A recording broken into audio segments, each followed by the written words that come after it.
Muy buenas tardes, queridos amigos de Radio Agricultura. Estamos en una nueva edición de su programa Nuevas Voces en este día jueves. Como todos los días jueves tradicionalmente, hacemos nuestro jueves de historia con el profesor Alejandro San Francisco, doctor en Historia de la Universidad de Oxford, director de formación del Instituto República y además académico de la Universidad San Sebastián y la Universidad Católica. Y un gran amigo, como siempre digo. Alejandro, muchísimas gracias por estar con nosotros una vez más acá con nosotros. Doctor, un gusto como siempre estar aquí en Nuevas Voces de Radio Agricultura. Estamos aquí conversando nuestro jueves de historia, que vamos a hacer una especie de popurrí porque hay varios temas que están dando vuelta que son relevantes para poder abordar con una mirada histórica.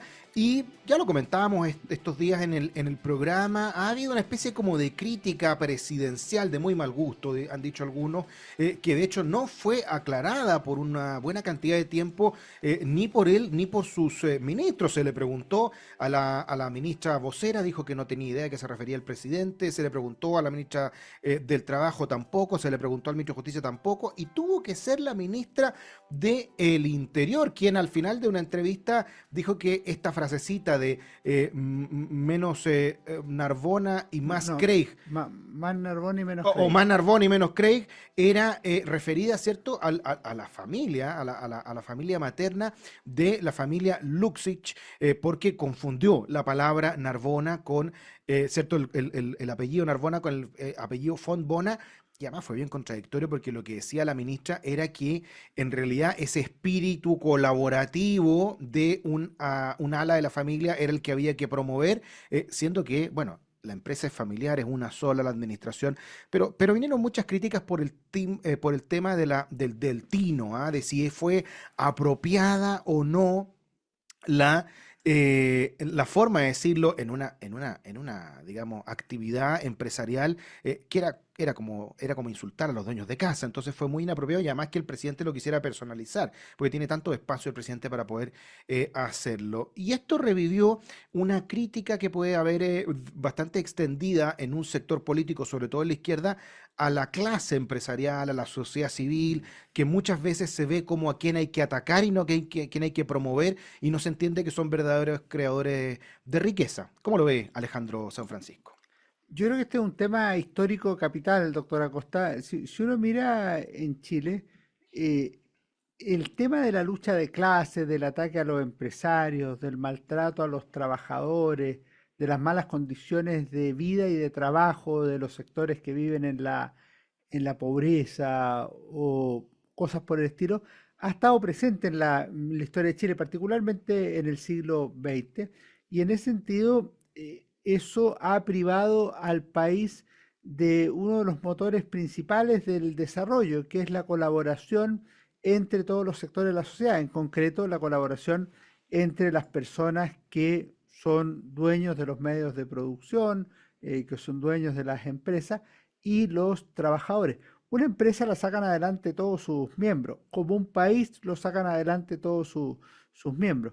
Entre los años 60 y 73 se desarrolló un gran discurso antiempresarial, que no se decía así en la época, era antiburgués, antioligárquico, antifeudal, o sea, los dueños del campo, y antiimperialista, esto es antinorteamericano.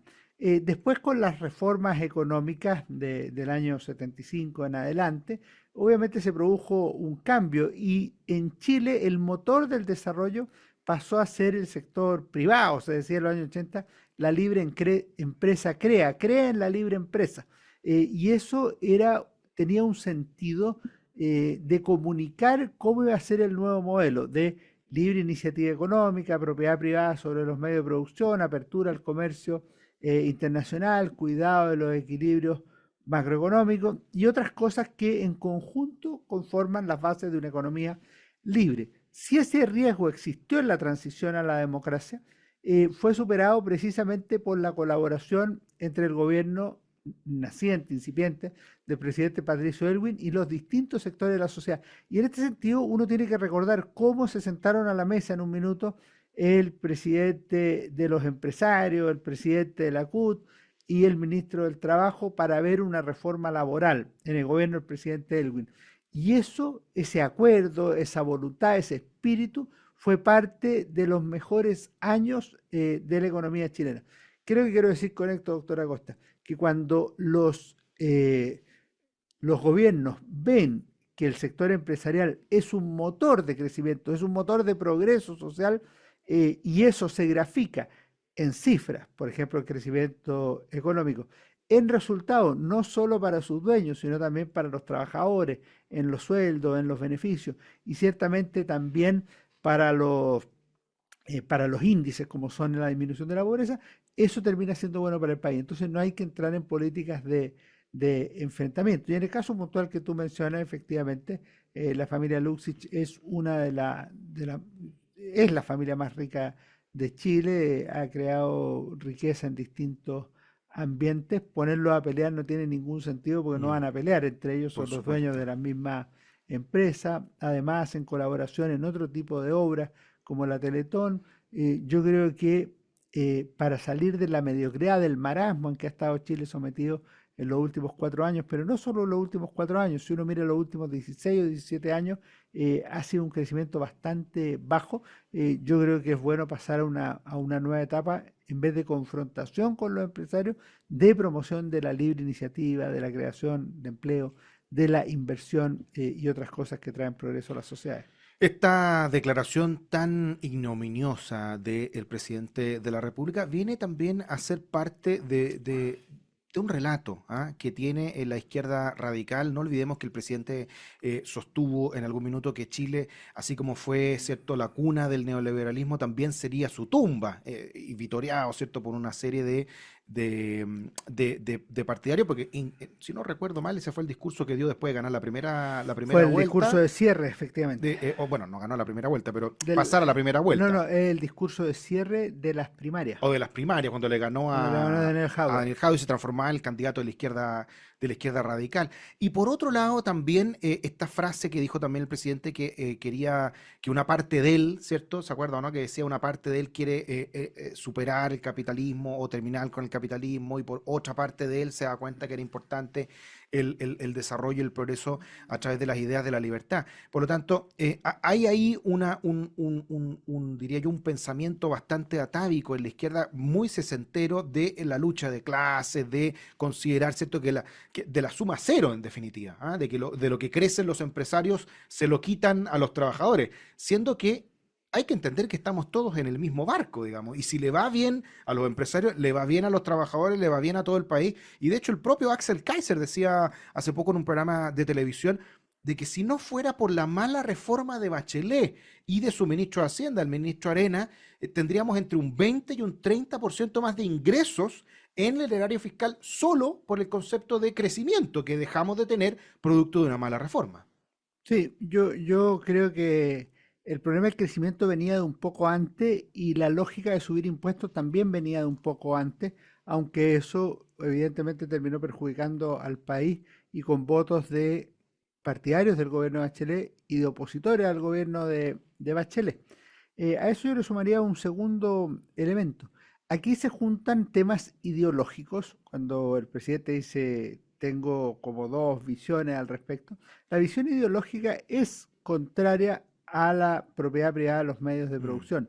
Tiene una raíz más de izquierda tradicional o atávica, como tú dijiste, que puede ser marxista, pero puede perfectamente no serlo, puede mm, ser de alguna corriente latinoamericana o de mm, otras formas de ver la cuestión. Y en ese sentido, esa sería una visión. Lo que ocurre es que el presidente llega con una determinada correlación de mm. fuerzas a la moneda, y eso le da no tener mayoría en la Cámara y tener empate en el Senado. El empate en el Senado se termina, El 4 a- de septiembre. no, se termina ahora. Se termina ahora en marzo del 2000, Claro, claro, de 2024. pero ya a propósito de las elecciones del plebiscito, se produce un clivaje nuevo, No, digamos. ahí se produce un clivaje nuevo, efectivamente, porque hay dos senadores que van por el rechazo, pero ahora se produce en las En elecciones de los hechos, presidente del claro. Senado, en lo hecho, un cambio crucial que es consecuencia de lo Exacto. anterior que tú mencionas. Y en ese sentido está complicado. Y la votación en la Cámara no está clara porque ninguno de los dos tiene mayoría, ni la oposición ni el gobierno. De manera que hay votos ahí en el medio que habría que ver hacia dónde se inclinan. Entonces, es esa correlación de fuerza la que lleva al presidente a no querer cambiar el sistema radicalmente, porque no puede, porque es inviable. Mm. Pero evidentemente No porque no quiere. desde el punto de vista ideológico, él manifestó cuál es su posición. Mm. Él quiere que Chile sea la tumba del neoliberalismo. Y eso se expresa en algunos temas, en la reforma previsional, Mm. en la reforma Del alza de del impuestos. alza de impuestos y en otros temas, pero la lógica o los resultados no dependen de temas ideológicos, sino que de temas prácticos. Claro, y uno ve que esta es una continuidad a lo largo de la historia en la izquierda y que los temas que habitualmente no eran temas de izquierda, hoy día han tenido que tomarlo. Esto que se habla de robarle las banderas al adversario. Y hemos visto, por ejemplo, en otros temas, como en temas de seguridad, que bueno, aparece un Bodanovich, alcalde del Frente Amplio, diciendo saquemos los militares a la calle, aparece una Iracy Hasler diciendo ahora que tiene que ir a la reelección, que quizás no se le ha dado al tema de seguridad la importancia que merecía en la izquierda a lo largo de los años. Y bueno, también ahora que vemos que hemos tenido un crecimiento bastante notable en el mes de febrero, 4,5% en el tope de las expectativas del mercado, como dijo el ministro de Hacienda, explicado al menos en un tercio por el tener un año bisiesto y tener un día más en el mes de febrero, pero otros dos tercios explicados por un mayor dinamismo de la economía en el mes de febrero. Pero la gran pregunta es, bueno, ahora se dio cuenta que era bueno el crecimiento, la izquierda, porque hasta hace muy poco, en la Convención Constitucional, algunos hablaban de las virtudes del decrecimiento. Lo que pasa es que en eso hay una división en los distintos grupos de la izquierda. Para el gobierno, evidentemente, es mejor que haya crecimiento. Lo que pasa es que el crecimiento potencial de Chile ha disminuido y no está claro hasta cuándo pueda llegar, pero puede llegar en torno al 2% y este año eventualmente se podría estar en eso. Cuando el país crecía al 6, Mm, 7%, recibía el equivalente actual, qué sé yo, a 3.000, 4.000 millones de dólares extra cada año solo por crecimiento mm, económico. O sea, era una cantidad muy grande la que tenía el Estado. Eso hoy día es muy bajo, es muy precario mm. y evidentemente tiene un costo grande para el Estado, pero también para los sectores sociales que podrían verse beneficiados con programas que vayan a la vena de la solución de los problemas de los más pobres. Y en ese sentido, yo creo que priorizar el crecimiento no solo es un tema de, mira, ahora me convencí ideológicamente, es un tema valioso para el país en su conjunto. La noticia del IMASEC es positiva, hay que ver si permanece durante el resto del año y hay resultados positivos en otros planos y, y que el gobierno celebre el 0,4 y el eventual 2% este año, ciertamente es mejor que celebrar el Mm, 0,2% de crecimiento del año del pasado. 2023. Termino con una cosa, evidentemente se producen cambios en la discusión pública. Tú nombraste la seguridad. Ahora la izquierda está más preocupada de la seguridad, lo ha dicho el alcalde Bodano, lo ha dicho la alcaldesa Iracy Hassel. Pero también pasa que hay cambios culturales. Por ejemplo, las últimas encuestas han mostrado una de tendencia eh, de cambio hacia el liberalismo doctrinal o ideológico en las mujeres Mm, que favorecen el aborto y que lleva a que sus posiciones sean más favorables, por ejemplo, a la constitución de la primera convención y mm, contraria a la constitución del segundo Consejo Constituyente.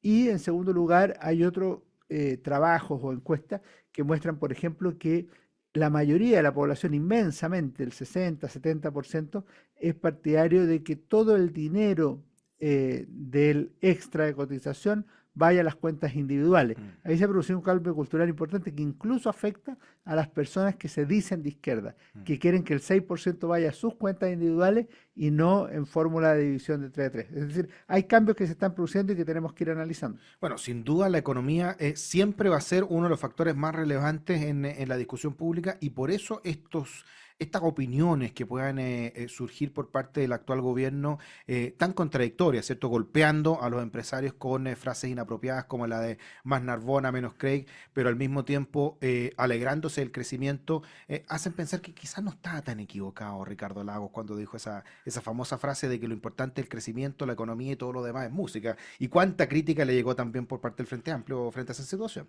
Y por algunos músicos también. Vamos a ir a nuestra primera pausa y ya volvemos conversando con Alejandro San Francisco en este jueves de historia en Nuevas Voces de Radio Agricultura. Quédese ahí. Ya estamos de regreso en su programa Nuevas Voces, conversando este día jueves de historia con el profesor Alejandro San Francisco, pero antes de seguir adelante con esta interesante conversación, vamos a saludar a quienes hacen posible nuestro programa. Posgrados de la Universidad San Sebastián cuenta con más de 100 programas en diversas áreas del conocimiento. Más de 14.000 egresados han preferido sus magíster, diplomados, postítulos y especialidades. Conoce más en posgrados.uss.cl. Acciones como apagar las luces cuando no se necesitan contribuyen al cuidado del medio ambiente y al de tu bolsillo. En Enel te animamos a adoptar medidas de eficiencia energética. Más información en enel.cl. Y AFP Capital quiere ser tu AFP. Con su video Atención podrás conectarte con un ejecutivo estés donde estés, nos dice AFP Capital. Bueno, comentábamos que hay varias cosas interesantes que poder abordar con una perspectiva histórica, no solamente el tema de la economía, sino que este es un año electoral.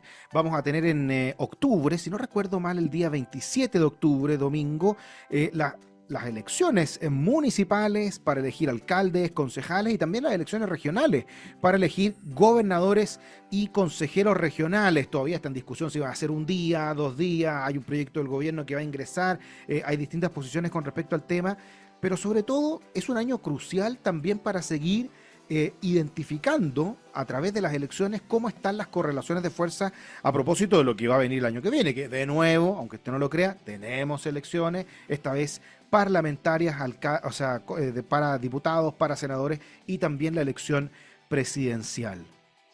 Ah, y que no se nos olvide, además pueden haber primarias, ¿eh? Porque también puede ser que estos días se inscriban primarias y así en algunas comunas podrá haber primaria y también muy probablemente pueden haber segundas vueltas en noviembre, porque no olvidemos que los consejeros, los gobernadores regionales, ¿cierto? Tienen que ganar con mayoría absoluta o ir a una primaria. Entonces, la verdad es que el tema electoral... A una segunda vuelta, tiene toda la razón. Entonces se viene muy interesante la situación electoral y de alguna manera estamos empezando a conocer los candidatos, empezando a conocer quiénes quieren ir a estas contiendas electorales, pero todavía está como un poquito lento el tema, está medio cansino, no solamente en la oposición, sino que también en el oficialismo hay muy pocos candidatos a firme en los distintos cargos en disputa y pareciera ser que se ha ralentizado todo esto, ¿no, Alejandro? Comparado con elecciones anteriores que años antes sabíamos 1 o 2 años quiénes iban a ser los candidatos naturales. Yo tengo la impresión que lo que está muy claramente definido, y eso hace que sea poco noticioso, es que la mayoría de los alcaldes va a ir a la reelección, salvo aquellos que están impedidos por haber cumplido los 3 periodos, como el alcalde Carter, por ejemplo, en la Florida y algunos más. Entonces, yo creo que esa es una primera cuestión, pero nadie duda que los otros alcaldes van a ir a la reelección, entonces como que eso pierde novedad. Y esos son alcaldes punto fijo, por decirlo. En segundo lugar, lo clave es definir qué van a ser los que van a desafiar a esos alcaldes. Esa es la primera cuestión. Y quiénes van a asumir los liderazgos en aquellas comunas en que o el alcalde va a dejar el puesto porque no puede ir a la reelección, o porque no quiere o por razones personales no lo va a hacer. Caso de Loanechea, por ejemplo, del alcalde Cristóbal Lira, que lo anunció la semana pasada, que no va a ir a la reelección, entonces se abre una posibilidad ahí. Efectivamente, cuando uno ve que estamos a una semana casi de que tengan que definirse al menos un par de situaciones, si es que va a haber cuáles son los pactos respectivos y en segundo lugar dónde va a haber primaria y dónde no va a haber primaria, parece lenta la cosa, pero yo tengo la impresión que los partidos han estado trabajando tranquilos, callados y resolviendo aquellos lugares donde parece haber disputa o donde no hay candidatos en este minuto. ¿Dónde se abren espacios o dónde hay definiciones que yo aprecio más complejas? A mí me llama la atención que la centro derecha o la derecha no tenga un candidato potente en la región metropolitana para enfrentar a Claudio Mm, Rego. O sea, porque es verdad que Claudio Rego ganó con los votos de la derecha la elección mm, anterior, eso es sabido y todo lo demás, pero no era un hombre de derecha y luego apoyó la constitución del 4 de mm. septiembre. O sea, sus posiciones han sido las de la izquierda, la centroizquierda, si bien él es una persona de raíz social cristiana, demócrata cristiana. ¿Quién va a enfrentar a Claudio Orrego? Ahora, ¿por qué es relevante? Primero, porque es la persona que va a tener más votos en Chile. O sea, Mm. cuando sea elegido el gobernador de la región metropolitana, esa persona, Claudio Orrego, su adversario, va a ser la persona con más votos en Chile, en todo Chile. Eh, Uno puede decir, bueno, ¿y qué tiene eso?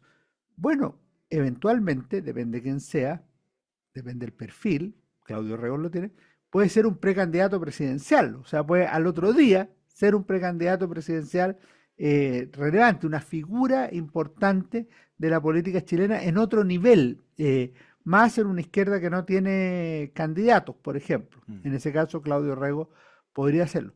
Pero lo mismo ocurre en algunas comunas. Por ejemplo, yo creo que podría tener una dimensión presidencial, voy a decir dos, pero podríamos discutir otra. Maipú, en el caso de que el alcalde Boanovich obtenga en torno al 70% de los votos, y me parece que la misma dimensión podría tener Las Condes en caso de que Marcela Cubillos tenga un triunfo holgado en la candidatura que ha anunciado en esa municipalidad.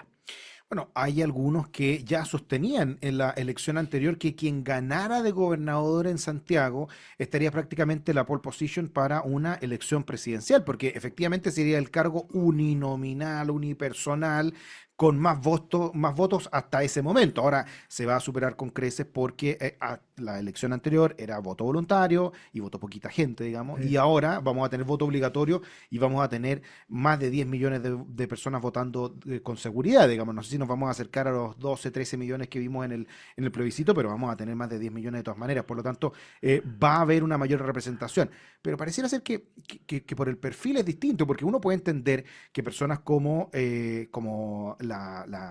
digamos, ex convencional constituyente Marcela Cubillo y ex ministra, tenga pretensiones presidenciales. El propio alcalde Bodanovich, ¿cierto? De Maipú. Es increíble la cantidad de pautas que ha salido estos días, los comentarios, esto que hizo de anunciar lo de los militares, que quería que salieran a la calle. Se nota hambre. Pero en el caso de Orrego, pareciera ser como el eterno candidato, el eterno prometido de la DC de tener un futuro presidencial. Fue candidato a una primaria, de hecho, con Bachelet, pero como que no le alcanza, como que aunque saque muchos votos, no tiene esa proyección. Primero estuvo en un partido malo, que fue un partido del demócrata cristiano, Mm. En su que le declive. tocó administrar la decadencia de la democracia Mm, cristiana, no el auge. En segundo lugar, efectivamente, enfrentar a Bachelet una señal de derrota mm, indudable. Y en tercer lugar, cuando pudo ser, que es cuando levantó la candidatura a gobernador, tuvo un problema grande, pues, que el haber ganado con votos de la derecha. mm, Si él hubiera ganado en primera vuelta, con votos propios, transversales o de quien sea, pero le salió Karina Oliva por el mm. lado y sacó una cantidad impresionante de Sí. votos. Entonces, En eso ese le, momento está en la cúspide de Karen Oliva antes que se efectivamente, supiera pues, el y tema de eso, probidad. pero eso terminó afectando la candidatura de Claudio Rego. O Mm, sea, el tener que ganar con los votos de Las Condes, Vitacura, Los Barnechea, porque además mm. cuando se sumaba el distrito 23 o Claro, se ahora desequilibraba completamente. el 11 se desequilibraba totalmente. Sí. Y por más explicaciones que se dieran, esa era la realidad. Yo creo que en política no hay muerte, yo creo que Claudio Rego es un potencial candidato presidencial y eso obviamente está sujeto a lo que se define en el futuro.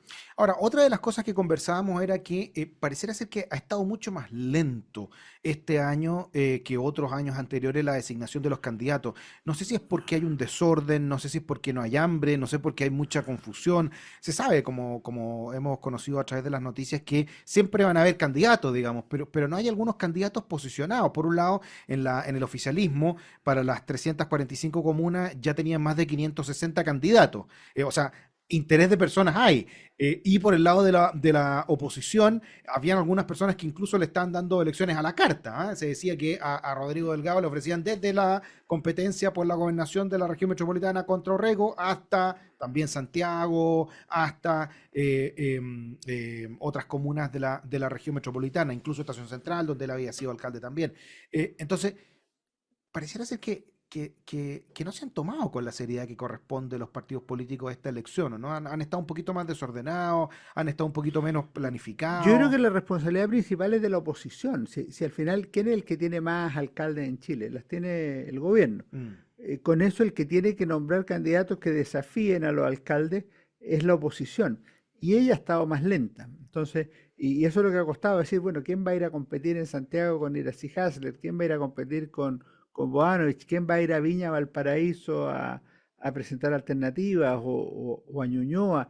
Eso es lo que ha estado lento, pero no es un problema del gobierno. El gobierno tiene candidatos prácticamente en todas las comunas, incluso en la comuna de Iracy Hasler hay un sí, claro, socialista que quiere ir a que quiere ir a la competirle. primaria. Sí. Entonces, ahora, en los últimos días, si tú miras, ya se ha ido aclarando el panorama, y yo creo que la candidatura Sichel y alguna otra, pues Claro, Sichel era otra alternativa. Ahora, uno piensa, bueno, si hay una cosa que debe ser la más importante para un partido político, son las elecciones y son los candidatos que tiene que llevar. yo creo que ahí el problema está en una clave de comprensión sociológica del piñerismo. Si tú miras las principales figuras del piñerismo, la mayoría son figuras empresariales, son Mm, figuras que va desde los directorios al gobierno y del gobierno vuelve a los directorios. mm, Y esa es una cuestión que tiene un costo electoral grande.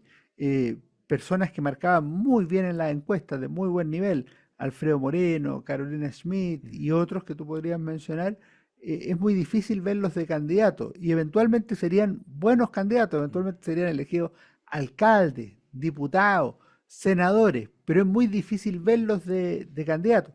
No lo hicieron tras el primer gobierno, es difícil que lo hagan tras el segundo gobierno. Y en eso el piñerismo, que tiene más de 50 ministros, más de 50 subsecretarios, una cantidad importante de intendentes y gobernadores en las dos administraciones, debería haber tenido una cantidad de políticos que no hayan tenido trayectoria política, sino que tengan vocación política, más articulado. Y me parece a mí que ahí hubo una falla en el trabajo. Bueno, ese es un tema súper relevante a propósito del fallecimiento del presidente Sebastián Piñera, porque, bueno, una de las cosas que siempre se preguntó es cómo se va a proyectar esto, cómo se proyecta el piñerismo, cómo se proyecta, digamos, la figura de Belín Matei, y hay algunos que se ven relativamente satisfechos en que haya subido en las encuestas, pero es difícil que haya una proyección política si esa red orgánica de funcionarios del gobierno que representaban una forma de hacer política deciden no ser candidatos. A mí me parece que Belín Matei sí representa una tradición o una herencia del piñerismo en materia de candidatura presidencial, y me parece que hay un vacío a nivel de presencia más relevante en las alcaldías o en lo que podría ser los senadores y diputados. Y ahí yo creo que hay un vacío. Lamentablemente nos tenemos que ir a la pausa en un par de minutitos más, pero ¿no será que esto habla quizá de una composición de la oposición que es un poquito más débil, que está un poquito más al debe, que le falta un poquito más conectar con el momento histórico en el que estamos? Porque si uno lo compara con la oposición que veía en los años de la concertación, es bastante radical el cambio. Incluso uno podría decir en algunos momentos de Bachelet, ¿cierto? Cuando el propio presidente Piñera, en ese momento candidato presidencial, o Joaquín Lavín, dirigían, ¿cierto? Una forma de hacer oposición muy distinta a la que estamos viendo ahora, que pareciera estar como, no sé si cansada, desgastada, Sí. agobiada, desorientada, y que finalmente eh, hace que algunos piensen que lo que parecía natural y obvio, que era la sucesión en el gobierno y que cambiara, ¿cierto?, el signo político en un par de años más, incluso está en peligro. Eso viene de antes del 11 de septiembre del 73. Si tú miras la Unidad Popular, en la derecha y en la democracia cristiana hubo dos casos que ilustran muy bien esto de decir vamos a estar en política y vamos a hacer oposición a la Unidad Popular como corresponde. Primero, Sergio Nofre Jarpa, que en 1971, siendo presidente del Partido Nacional y una figura de otro nivel en materia política, decidió ir de candidato a regidor por Santiago, lo Es que lo sería equivalente a un a concejal, un concejal. imagínense. ¿Y por qué va a concejal por Santiago? Cuando le digo, oye, pero es un cargo menor. No, no es un cargo menor, no hay cargos menores en política, pero en el caso de un presidente de partido sí parece un cargo menor. Dijo, no, porque había que demostrar que hay que dar la pelea en todos los lugares donde hay elecciones. Esa es la clave. Y el año 73, cuando había elecciones parlamentarias, ni más ni menos que Eduardo Frei Montalva decidió presentarse candidato a senador por Por Santiago, Santiago. claro. El presidente de la República, un hombre popular, atacado sistemáticamente por los medios de comunicación, también defendido, por supuesto, y sacó la primera mayoría nacional. Entonces, en eso, ¿por qué? Bueno, porque tenían convicción, porque les gustaba la política, porque creían que Chile lo necesitaba. Ahora, lo que tú dices de los años 90, o sea, que la oposición a los gobiernos de la concertación era más madura, más sistemática, eso tiene que ver con la herencia del gobierno militar, podría ser del pinochetismo o de la derecha post-73. Si tú miras, se forman dos conglomerados, la UDI y Renovación Nacional, pero en buena medida los que ocupan cargos de senadores, de diputados, han sido gobernadores, ministros, intendentes, alcaldes de Claro. Pinochet. Y eso tiene fuerza al menos hasta el año 2000, me parece, amigo, 2000 o 2001. Y en ese sentido hay ahí una presencia política previa, si bien de naturaleza distinta, que se proyecta después en democracia. Bueno, vamos a ir a nuestra última pausa y ya volvemos conversando en este Jueves de Historia con Alejandro San Francisco. Quédese ahí. Y estamos de regreso en Nuevas Voces de Radio Agricultura, conversando en un nuevo Jueves de Historia con el profesor Alejandro San Francisco. Y bueno, esta semana se cumple un año más del asesinato del senador Jaime Guzmán. Fue precisamente el 1 de abril. Hubo varias cartas al diario que nosotros comentamos también ese mismo día lunes en el panel, misas de conmemoración, reflexión. La figura de Jaime Guzmán ha marcado hasta el día de hoy la política chilena y obviamente su muerte sin duda que la marcó también, Alejandro San Francisco, ¿no? Efectivamente, el lunes se cumplió un aniversario más de la muerte de Jaime Guzmán. Ya son 33 años del asesinato que se produjo en Campus Oriente de la Universidad Católica. Jaime Guzmán fue una de las figuras claves en la transición a la democracia y en la incipiente democracia. Fue constituyente del general Pinochet, fundador del gremialismo, fundador de la Unión Demócrata Independiente, y una figura clave en el último medio siglo, en la segunda parte del siglo XX. Obviamente sigue siendo recordado, lo dijo en una columna muy buena Jaime Tagle en el Libro, Absolutamente recomendable. por su visión de la persona, por otras cosas, y en ese sentido me parece a mí que con él ha pasado como con pocas personas en la derecha, que hay una tradición, un recuerdo.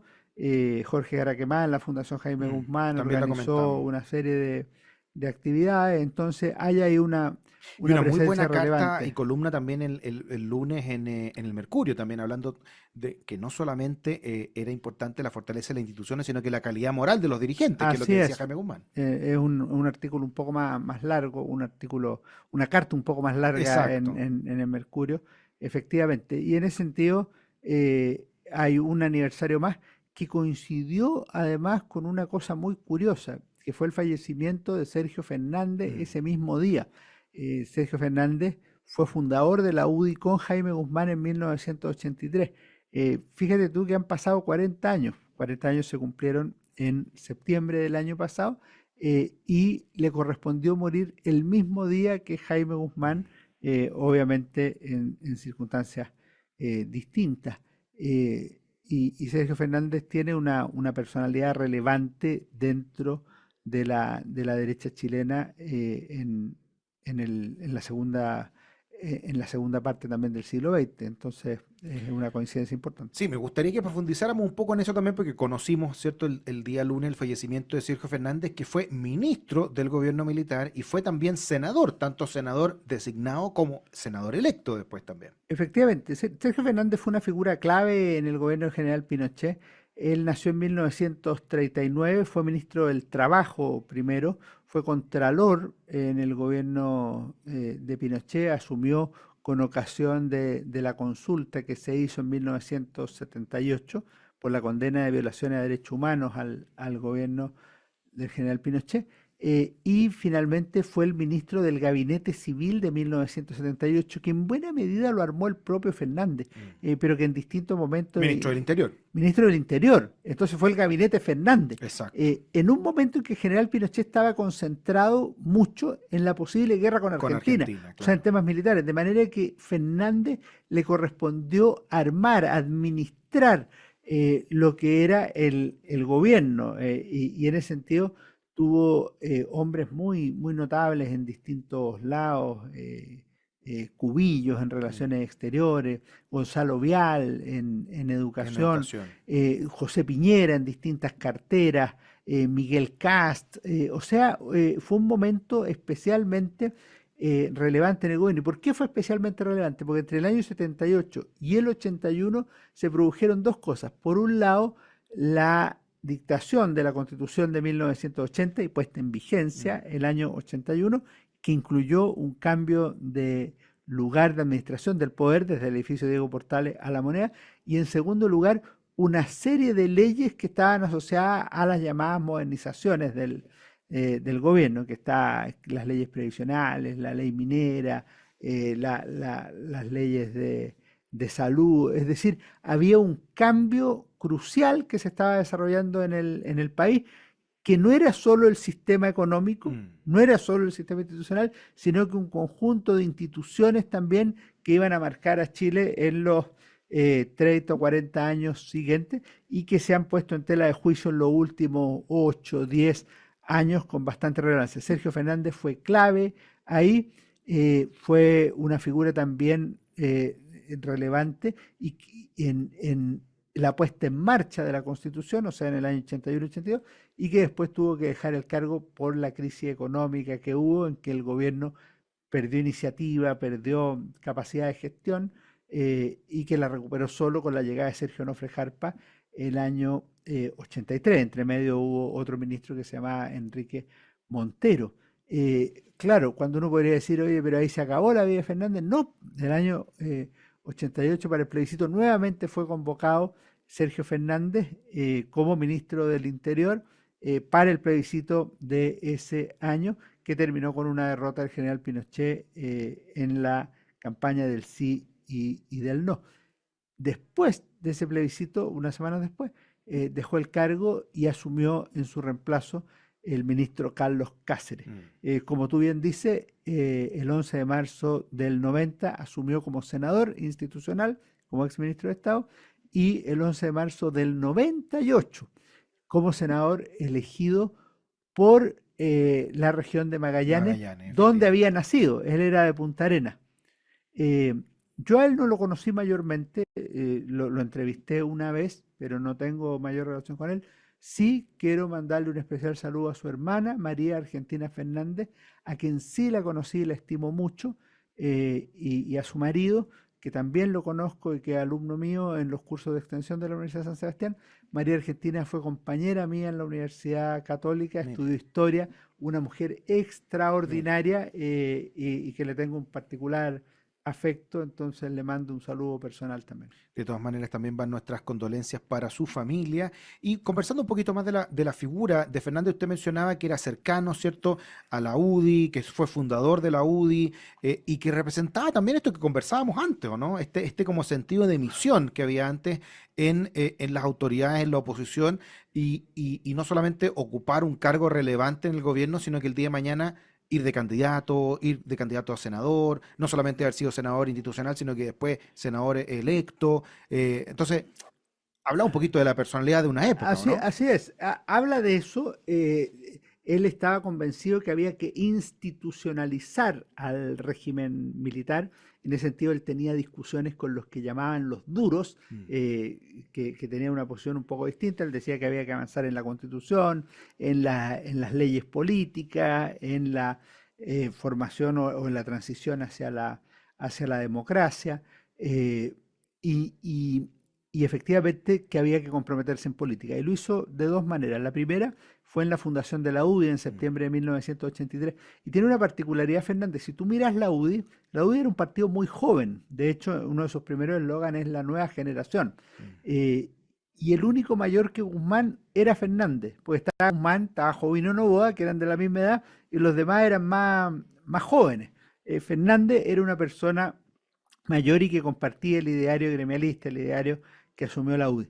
Y en los años 90, lo segundo, es que efectivamente asumió como senador, primero en calidad de senador institucional y luego en la bancada de la UDI a partir de 1998 hasta el 2006.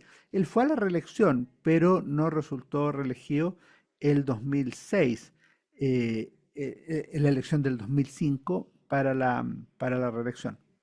Bueno, y de hecho vamos a aprovechar, ¿cierto?, este espacio que tenemos de esta tradición de recomendaciones de libro para hablar sobre un libro a propósito del ex ministro y ex senador Sergio Fernández, ¿o no, Alejandro San Efectivamente. Francisco? Y el libro que traje se llama Mi lucha por la democracia de Sergio Fernández. Este libro fue publicado por Editorial Los Andes, lo que no deja de ser una curiosidad. Esta es la editorial del presidente Piñera, la que Ah, mire, no tenía antes de sabía ser eso. presidente. De hecho, hay una foto que aparece hoy no, apareció el martes en el Mercurio, una Ya, foto en que aparece el presidente Piñera con Sergio Fernández en la presentación del libro. del libro, qué Y hay notable. otra edición. ¿Y qué año fue eso? Yo creo que esta edición puede ser del 2002. Hay otra edición que no recuerdo la Cuando fecha. todavía era senador. Efectivamente. No, esta edición es del 97. Había Ah, mire. otra edición del 94. Entonces, eh, este libro es muy notable, porque es un trabajo clave para entender desde dentro, desde la moneda, y desde el Diego Portales, cómo se produjo la transición política en el gobierno del general Pinochet. Obviamente tiene las limitaciones de la transición, Mm, perdón, las limitaciones de las memorias, que es la visión de quien las escribe. claro. Obviamente en este programa hemos recomendado las memorias de Pablo Mm. Neruda, hemos recomendado las memorias de los más diversos personajes. Bueno, yo creo que las memorias de Sergio Fernández son muy ilustrativas, son muy valiosas. A veces cuenta cómo se gestaron algunos proyectos, por ejemplo, la ley de amnistía de Mm. 1978 y así otras tantas cosas. Y A cuenta mí, aquí estas diferencias de opinión entre los duros y los blandos, ¿o por no? supuesto, Ah, qué notable. y cuenta a modo de anécdota que cuando se aprobó la Constitución de 1980 aparecieron duros y blandos a celebrar. Y algunos que no le había gustado nada el proceso previo, pero aparecieron Bueno, a es que el celebrar. poder ordena al final. Sí, y el que ordenara era la figura de General Pinochet. Es bien Además. curioso, pues cada uno tenía su agenda, pero el General Pinochet ordenaba a todos los piños en torno a lo que había que hacer. Y por ahí tiene otras anécdotas que son bien interesantes, pero el libro en su conjunto yo creo que es muy valioso. Todos estos libros de las memorias son súper relevantes porque efectivamente ayudan a construir un poquito la historia. Entonces es importante que se sumen digamos, a las lecturas de la época que son tan relevantes y que al Yo final, trato de leérmelas todas. claro, y que al final también tienen mucho de esto que usted comentaba la pasada, profesor San Francisco, esto de cómo las vicisitudes de, por ejemplo, el tema económico termina generándole una inestabilidad que hace que, bueno, el ministro tiene que ser fusible. Y aunque lo haya hecho bien con el tema institucional, aunque haya salido todo bien con el tema de la reforma, bueno, si está mal la economía, hay que hacer cambio de gabinete y hay que hacer cambio de gabinete nomás. Efectivamente, po, y se le darán las gracias y los ministros saben que ellos son fusibles y que tienen los días contados y que tienen la renuncia puesta desde el primer día que asumen el cargo, pero en el caso de Sergio Fernández, el propio general Pinochet lo llamó de vuelta. Es que solía decir, pero siempre con la disposición de, bueno, si se necesita, aquí estaremos. Y no solo para ser ministro, Y no solo para ser también para ir a elecciones, así es. para ganar o para O para perder. perder. Ahí está. Ahí está la fortaleza, digamos, del político con vocación. Lamentablemente se nos ha ido absolutamente el tiempo. Ha sido una muy entretenida e interesante conversación con Alejandro San Francisco en este nuevo jueves de Historia de Nuevas Voces. Usted quédese porque ya viene Deportes en Agricultura y nosotros nos volvemos a encontrar mañana en nuestra última edición semanal en Nuevas Voces. Que esté muy bien, nos vemos. Chao, Nos chao. vemos.